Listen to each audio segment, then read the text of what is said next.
Tashmë jemi në kushtet kur murtaja e ruminantëve të vegjël është evidentuar qartë në Shqipëri, edhe me konfirmuar me analiza laboratorike. Menjëherë pas konfirmimit të parë, rastit të parë në Postrip të Shkodrës, ngritur qendra e krizës në Ministrinë e Bujqësisë dhe Zhvillimit Rural me pjesëmarrjen e të gjithë institucioneve të varësisë, por edhe institucioneve të tjera të Ministrisë Brendshme dhe Ministrisë Rendit. Qendrën Kombëtare të Krizës për këtë sëmundje po e drejtoj personalisht unë. Masat paraprake janë marrë menjëherë dhe është vazhduar me qyrjen epidemiologjike dhe po janë eliminuar kafshët të cilat përbëjnë rrezik për hapjen e sëmundjes. Janë kontaktuar të gjitha institucionet e Ministrisë Brendshme dhe me të cilat dhe AKVMB-ja ka një kontratë, ka një marrëveshje bashkëpunimi për të vendosur kontrollet e ndalimit të lëvizjes së kafshëve në tregje dhe nga ferma në fermë.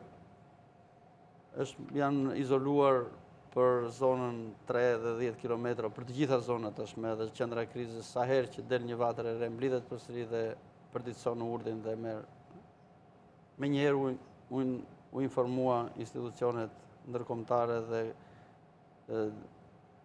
Digi Sante, të cilët dërguan, ju përgjigjen shpejt thirrjes sonë dhe dërguan 2 ekspertë, të cilët ishin të pranishëm tek ne për 2 ditë dhe dhanë konkluzionet e tyre ditën e sotme, por në bashkëbisedim me ta, të cilat do të vinë me shkrim në ditët e ardhshme.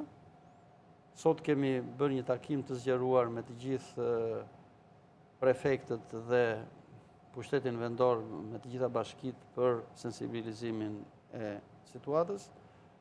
AKVMB-ja, institucioni i kryesor që merr përgjigjet për këtë situatë, është në teren, Ministria gjithashtu është në teren. Në takimin e sotëm ne kemi bashkëpunuar me të gjithë aktorët e tjerë dhe më të rëndësishëm që siç është urdhri mjekut veterinar, i cili ka sensibilizuar situatën dhe ka kryer edhe trajnimet e veterinerëve tanë për rastet e sëmundjeve të ndryshme gjatë gjithë kësaj periudhe. Kështu që ne duam që ky sensibilizim i onit të shkojë direkt tek fermeri.